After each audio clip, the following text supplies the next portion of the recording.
Sir, Rajya Sabha MP हैं स्वाति मालीवाल। उन्होंने पहले तो कहा कि अरविंद केजरीवाल एक शर्मनाक बात है कि जिस मूवमेंट को स्टार्ट किया करप्शन के खिलाफ उन्होंने ये मुहिम लगाई थी मगर कुछ हुआ नहीं। सीएजी की रिपोर्ट्स की जो बात प्रधानमंत्री ने भी करी और वो कि सीएजी की रिपोर्ट्स जल्द से जल्द आएँ और उन्होंने बोला कि यमुना जल्द से जल्द साफ भी हो जाना चाहिए। हमने विजुअल्स भी देखे थे कुछ दिन पहले, यमुना की सफाई चालू हो गई है। कितनी प्रमुख है ये बातें आपके हिसाब से? देखिए, इस चुनाव का तो एक बहुत बड़ा मुद्दा था यमुना की सफाई, और कितने दिनों में भारतीय जनता पार्टी इसको अंजाम तक पहुंचाती है, दिल्ली के लोग इसको देखेंगे। और जहां तक भ्रष्टाचार का सवाल उन्होंने कहा है, बिल्कुल सही है कि जो आप पार्टी बनी या केजरीवाल जी मुख्यमंत्री बने तो उसका मुख्य मुद्दा था उस पूरे आंदोलन का, अन्ना आंदोलन का, भ्रष्टाचार को हम समाप्त करेंगे। लेकिन उस दिशा में काम हुआ नहीं। अफसोस की बात यह है कि अपने अंतिम दौर में केजरीवाल जी स्वयं भ्रष्टाचार में उन पर आरोप लग गया। तो मैं समझता हूँ कि भ्रष्टाचार भी एक मुद्दा है और उसका समाधान होना चाहिए। सीएजी की रिपोर्ट पटल पर रखी जानी चाहिए और जो भी उसके सुझाव हैं उस पर अमल होना चाहिए। सर, यूपी में बजट प्रस्तुत किया गया। जो डबल इंजन की सरकार है वो भीमराव अंबेडकर का एक मेमोरियल भी बनाएगी और एक कल्चरल सेंटर भी लखनऊ में बनाने की प्रस्तुत करेगी। एआई को भी फोकस किया गया इस बजट में और साइबर सिक्योरिटी पे भी ध्यान रखा जाएगा। भीमराव अंबेडकर की मेमोरियल के ऊपर आपकी क्या राय है और जो नई टेक्नोलॉजी उसको इम्बाइब करने की कोशिश कर रहे हैं?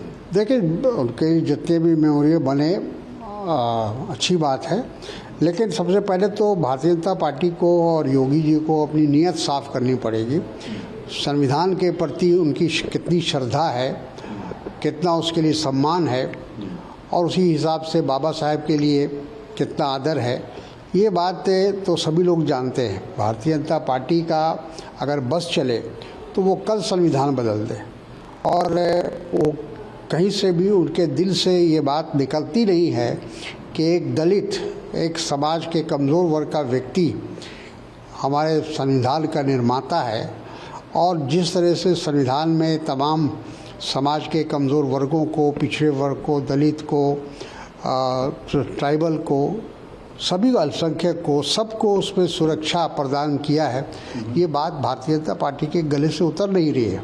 और इसीलिए 400 के नारे दिए गए थे कि अगर 400 के ऊपर उनको मिल जाएगा मेजॉरिटी तो वो जिस अपनी मर्जी के अनुसार संविधान को बदले। सर, एक और मुद्दा जो सामने आ रहा है महाकुंभ के पानी में, योगी आदित्यनाथ ने उसको रिजेक्ट किया। उन्होंने कहा है कि संगम का पानी तो पीने लायक भी है।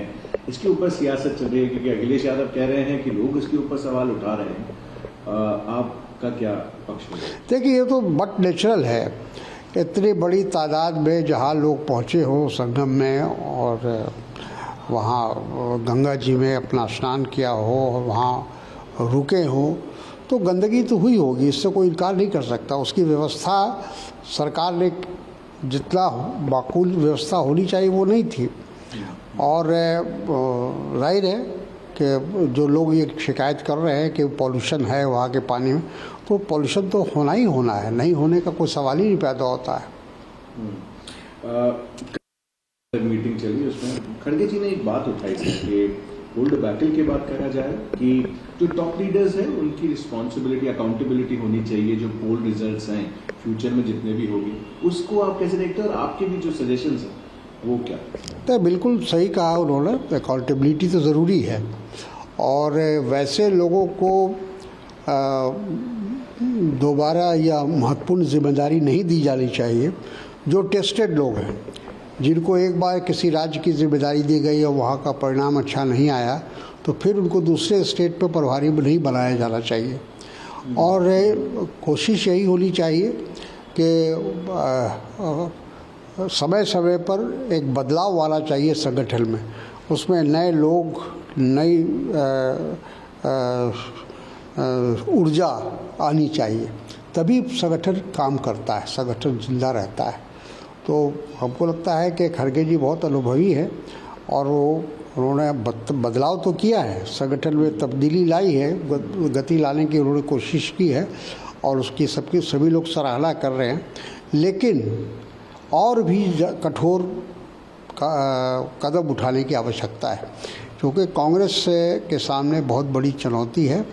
भारतीय जनता पार्टी आरएसएस का जो चुनौती है, उसका सामना करने के लिए हमको उसी ढंग से काम करने की आवश्यकता है।